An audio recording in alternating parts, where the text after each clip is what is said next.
प्रक्रिया और साथ में माननीय उप मुख्यमंत्री जी आदरणीय ब्रजेश पाठक जी भी सहयोग कर रहे हैं। इन सभी महानुभावों को हम धन्यवाद। और राजनीतिक दल में काम करता हूँ। किस पार्टी से?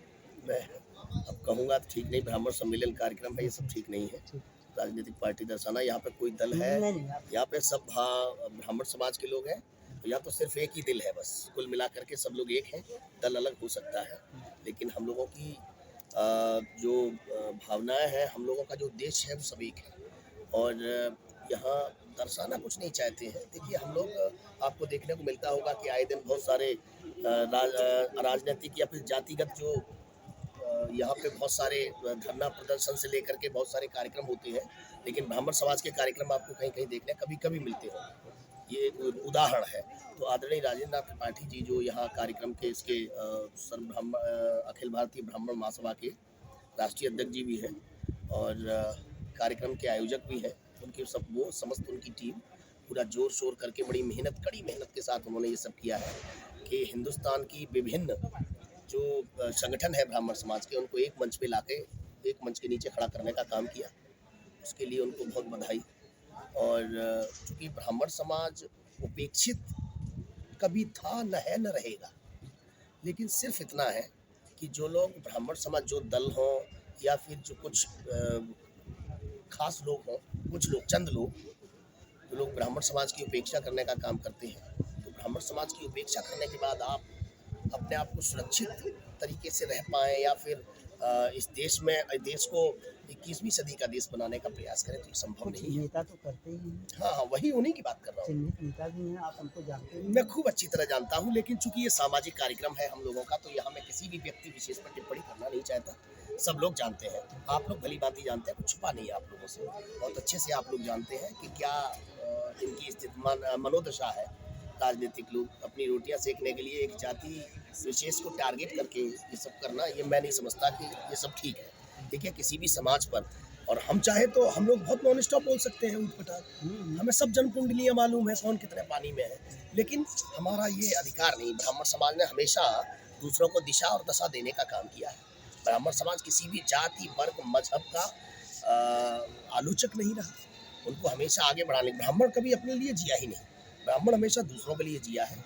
तो वही भावना हम लोगों की है, जिए और जीने दो, आगे राजनीति करो। और हम राजनीतिक दलों को ये बता देना चाहते हैं आपके माध्यम से, मीडिया बंधुओं के माध्यम से, कि हम लोगों की जब भागीदारी जहाँ जितनी अच्छी रहेगी, हमारे लोगों के लिए हमारी 20% की आबादी के हिसाब से जहाँ जो होगा, और शायद आप लोगों को उसकी वानगी देखने को भी मिल गई है कि जहाँ 3 राज्यों में भी सरकार बनी, वहाँ 2 डिप्टी सीएम, और राजस्थान में आदरणीय भजनलाल शर्मा जी को मुख्यमंत्री बना करके ये दर्शाई दिया है, जो हिंदुस्तान का सबसे बड़ा राजनीतिक संगठन है, उसने ये दर्शा दिया है कि ब्राह्मणों के बिना सत्ता पर काबिज होना संभव नहीं है।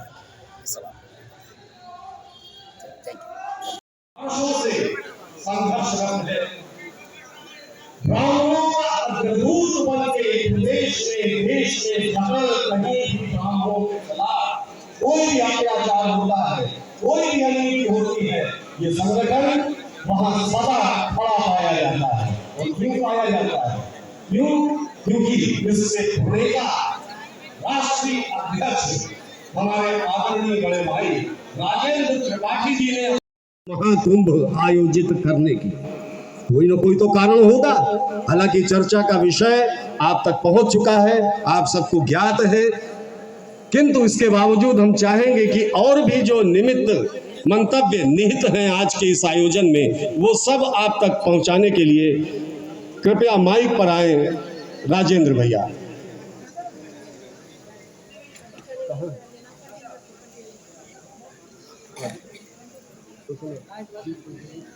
बस बाहर ठीक, अभी राजेंद्र जी के स्वागत में व्यस्त हैं। हम सबसे पहले आपको बता दें कि आज के इस आयोजन के मुख्य अतिथि पद्म विभूषित तुलसी पीठाधीश्वर आदरणीय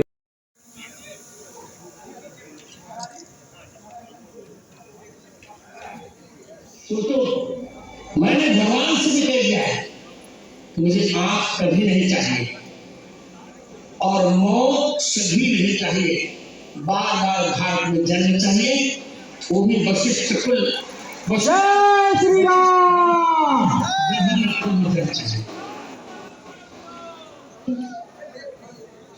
अब मैं संचालक महोदय से निवेदन करूंगा वहाँ और महाकुंभ को आगे लेकर चलें। इस मध्य हालांकि शांतनु जी ने हमारा सहयोग किया।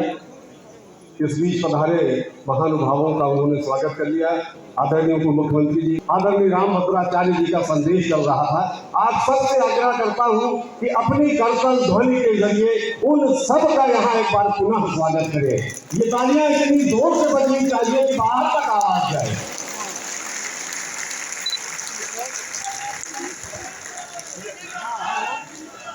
विप्र प्रसादात धरणी धरोहर, विप्र प्रसादात कमला विप्र प्रसादात अजिता जिगोहरी, विप्र प्रसादात मम राम। सम्मेलन ब्राह्मण महाकुंभ का आयोजन इंदिरा गांधी प्रतिष्ठान लखनऊ में आयोजित हो रहा है, जिसका मुख्य उद्देश्य है कि राजनीतिक पार्टियां क्या करती हैं कि वोट का राजनीतिकरण करने के लिए जातिवाद फैलाती हैं, जबकि ब्राह्मण हमेशा जातिवाद नहीं फैलाता, सनातन धर्म की बात करता है, सबको जोड़ने की बात करता है, ना कि विघटन करने की बात। तोड़ने की जातिवाद कभी ब्राह्मण ने नहीं फैलाया। तो हमारा एक ही उद्देश्य है कि जो ब्राह्मण और हिंदुत्व और सनातन की बात करेगा वही देश पे राज करेगा, और राष्ट्रभक्ति और देशभक्ति और सनातन भक्ति ये सभी साथ साथ चलती है, ना कि जातिवाद के द्वारा पूरे देश को अलग अलग बांटने का जो राजनीतिक पार्टियों ने षड्यंत्र किया है उसको खंडित करना चाहिए, और सनातन धर्म की विजय हो और सनातन धर्म स्थापित हो, इसके लिए कार्य करना चाहिए सभी राजनीतिक पार्टियों को, सभी लोगों को। कुछ राजनीतिक पार्टियां तो ब्राह्मण को ही गाली देती रहती हैं, उनके लिए क्या कहेंगे? असल में उनकी रोजी रोटी ही ब्राह्मण को गाली दे के चलती है, क्योंकि उनकी मानसिकता इतनी विकृत हो चुकी है कि वो चाहते हैं कि ब्राह्मण को इतनी गाली दो ताकि आपको लोग ये, उनकी जाति और बरादरी की सोच ऐसी है कि ब्राह्मणों ने उनका बहुत बुरा किया, जबकि ब्राह्मण जाति हमेशा इस सोच के साथ रही है कि सनातन की धर्म की जय हो, सभी पापों का नष्ट हो, गौ माता की जय हो। हमारी संस्कृति विरासत जो जीवित है आज, और धर्म जीवित है और हिंदू राष्ट्र जीवित है, ये ब्राह्मणों की देन है। रामायण पे जितना उपेक्षा रामायण पे किया गया स्वामी प्रसाद मौर्य के लिए, उनका क्या कहना है आपका? अर्धज्ञानी है और मूर्ख ही कहेंगे हम, जो अपने हिंदू धर्म में पैदा होने के बाद और हिंदुत्व को गाली दे।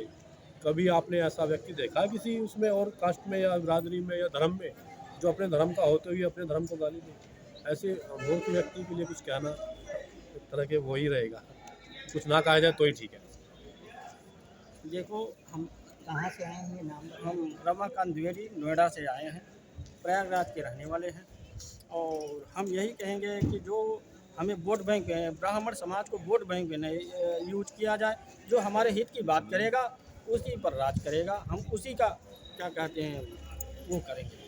और आरक्षण जो है आर्थिक आधार पे होना चाहिए, ना कि उस पे होना चाहिए सब में अमीर हैं सब में गरीब हैं। ये हमारी मांग है सरकार से। बहुत बहुत